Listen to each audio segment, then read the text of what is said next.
जय श्री राधे कृष्ण। दोस्तों एक पौराणिक कथा के अनुसार एक दिन भगवान गणपति जी का जन्मदिन था, इसलिए बालक गणेश बहुत खुश थे। कैलाश पर्वत पर खूब धूमधाम हो रही थी। उसी दिन धन के देवता कुबेर का आमंत्रण शिवजी के पास आया। शिवजी कुबेर के मन की अवस्था जानते थे। वह जानते थे कि वह अपने ऐश्वर्य का दिखावा करना चाहते हैं। उन्होंने गणपति जी को कुबेर के यहाँ दावत पर जाने के लिए कहा। अपने गणपति जी को मिठाइयों के शौकीन हैं। खुशी खुशी तैयार हो गए और पहुंच गए कुबेर के यहाँ। कुबेर ने दावत दी, इसलिए इंतजाम भी बड़े पैमाने पर किया गया था। तरह तरह के अलौकिक पकवान बनाए जा रहे थे। विशेष रूप से मिठाइयाँ बहुत ही लाजवाब थी। पूरे वातावरण में तरह तरह के पकवानों की सौंधी सौंधी भिन्नी भिन्नी तरह की तैयार की जा रही थी।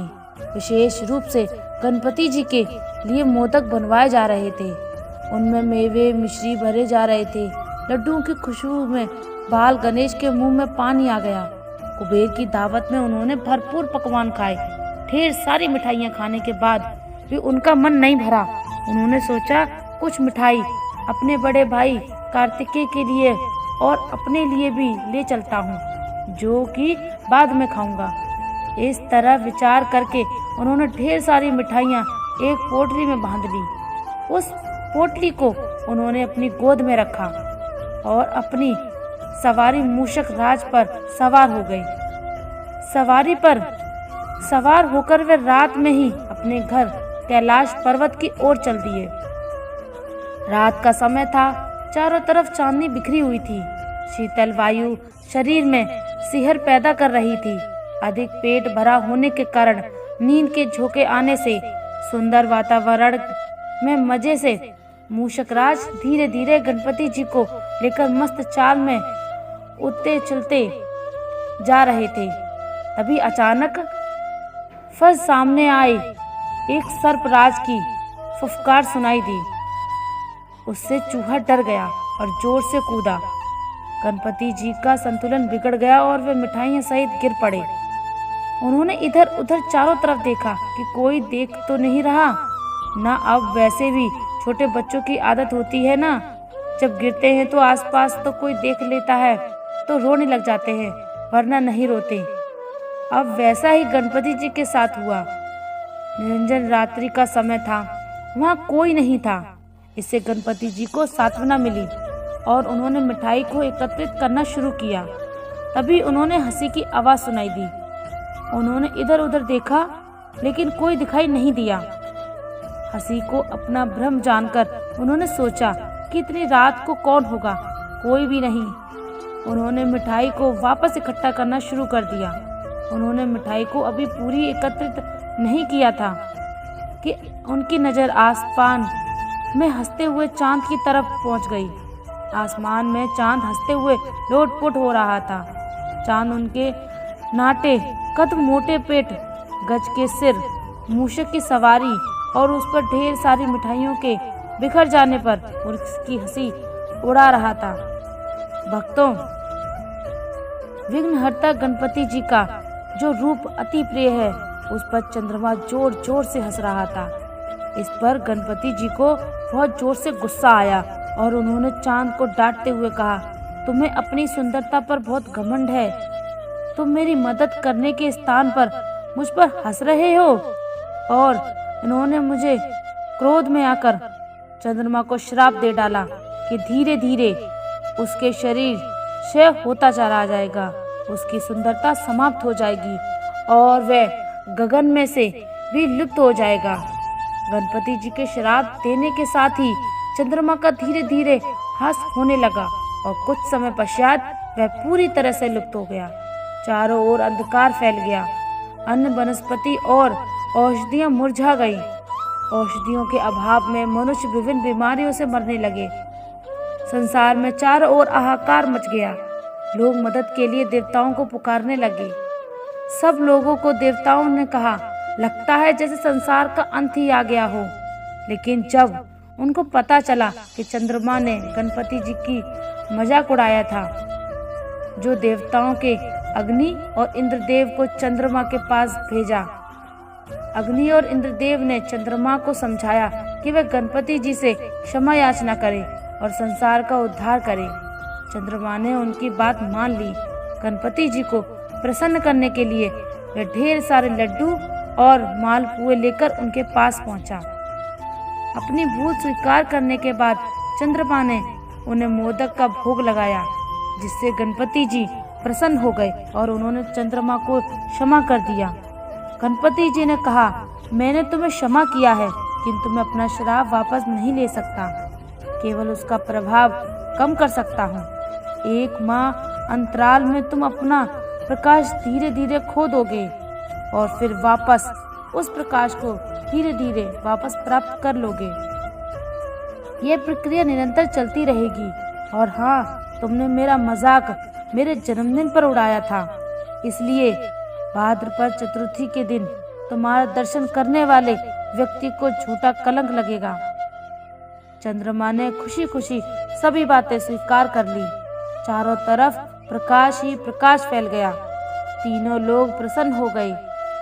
चंद्रमा ने प्रसन्न होकर अमृत बरसाना शुरू कर दिया। अन्न, वनस्पति और औषधियां फिर से खिल उठी। संसार में नव जीवन का संचार हुआ। सब लोग नाचते गाते और उत्सव मनाने लगे। दोस्तों, मेरे अनुसार हमारे अपने रूप, धन या ज्ञान का अहंकार करके किसी को भी अपने से कम नहीं समझना चाहिए और उसका उपहास नहीं उड़ाना चाहिए।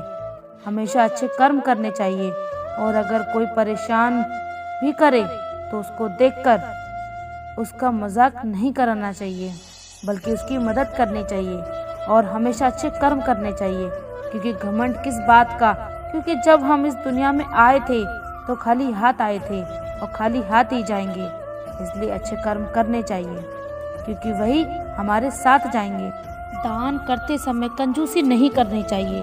अपने सामर्थ्य के अनुसार दान करते रहने से हमारे पुण्य में वृद्धि होती है, धर्म लाभ मिलता है। हमेशा प्रसन्न होकर जरूरतमंद लोगों को भिक्षा देनी चाहिए। दिए हुए दान का जिक्र कभी नहीं करना चाहिए, वरना दान का पूरा फल नहीं मिलता है। दुख देने वाली बातों को भूलकर आगे बढ़ना चाहिए, तभी जीवन में शांति बनी रहती है। बुरी बातों को याद रखेंगे तो दुखी रहेंगे। एक दिन गौतम बुद्ध एक गांव में उपदेश दे रहे थे, तभी एक व्यक्ति ने उनका अपमान कर दिया। बाद में उसे अपनी गलती का एहसास हुआ तो बुद्ध से माफी मांगने पहुंचा। भगवान बुद्ध एक गांव में उपदेश दे रहे थे। बुद्ध ने कहा कि क्रोध की आग में क्रोध करने वाला खुद भी जलता है और दूसरों को भी जलाता है। गांव के कई लोग बुद्ध के उपदेश बहुत ध्यान से सुन रहे थे। उन्हीं लोगों में एक बहुत क्रोधी व्यक्ति भी बैठा हुआ था। बुद्ध की ये बात सुनते ही वह गुस्सा हो गया और बोलने लगा कि बुद्ध, तुम पाखंडी हो, बड़ी बातें करना ही तुम्हारा काम है, तुम लोगों को भ्रमित कर रहे हो। क्रोधी व्यक्ति लगातार बुद्ध का अपमान कर रहा था। वहां बैठे सभी लोग यह देखकर हैरान थे कि बुद्ध यह बात सब शांति से सुन रहे थे। बुद्ध को शांत देखकर वह व्यक्ति और ज्यादा क्रोधित हो गया। वह वहां छूटकर चला गया। उसके जाने के बाद बुद्ध ने उपदेश देना फिर से शुरू किया। क्रोधी व्यक्ति जब अपने घर पहुंचा तो उसका मन शांत हुआ। उसे अपनी गलती का एहसास हो गया। उस समय रात हो गई थी। अगले दिन वह सुबह जल्दी उठा और बुद्ध को देखकर क्षमा मांगने पहुंचा, लेकिन उस गांव से बुद्ध निकल चुके थे। वह व्यक्ति बुद्ध को खोजते हुए पास के गांव में पहुंच गया। वहां उसे जैसे ही बुद्ध दिखाई दिए, वह उनके चरणों में गिर गया और क्षमा मांगने लगा। बुद्ध ने उस व्यक्ति से पूछा, तुम कौन हो और क्षमा क्यों मांग रहे हो? उस व्यक्ति ने बुद्ध से कहा कि क्या आप कल की बातें भूल गए? मैंने कल आपका अपमान किया था। बुद्ध ने कहा, पीता हुआ कल मैं वही छोड़ आया हूँ और तुम अभी भी वहीं रुके हुए हो। तुम्हें गलती पर पछतावा है।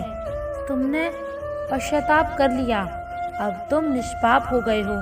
बुरी बातें याद करते रहने से हमारा वर्तमान बिगड़ जाता है, मन अशांत हो जाता है।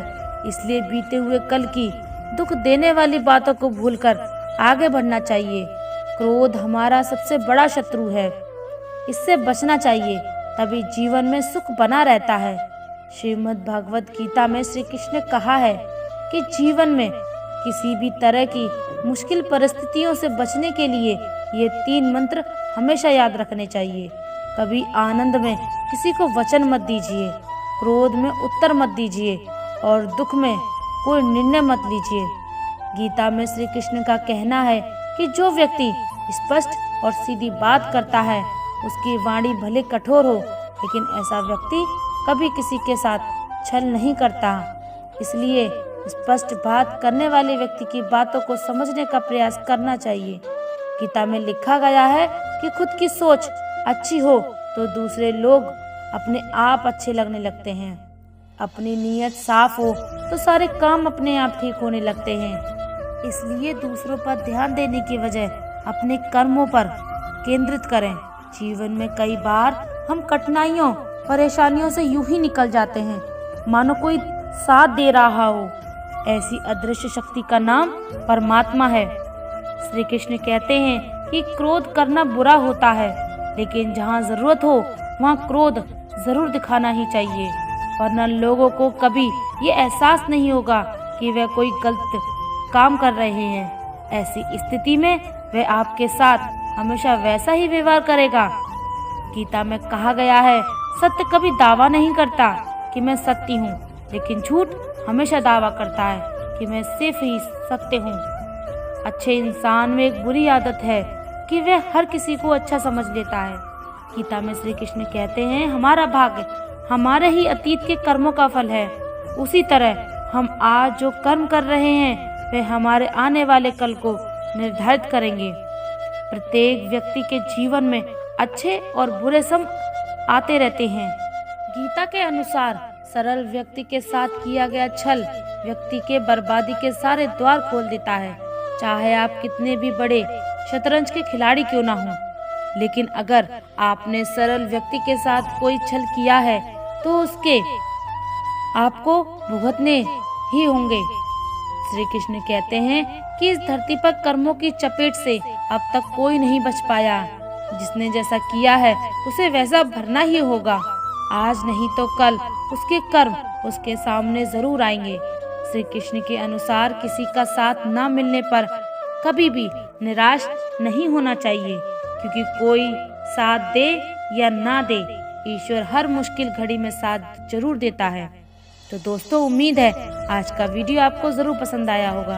अगर वीडियो अच्छा लगा हो तो कमेंट में मन से जय श्री राधे कृष्णा जरूर लिख दीजिए, और ऐसे ही वीडियो और पाने के लिए हमारे चैनल को सब्सक्राइब करें, वीडियो को लाइक करें, ज्यादा से ज्यादा शेयर करें। धन्यवाद। जय श्री राधे कृष्णा।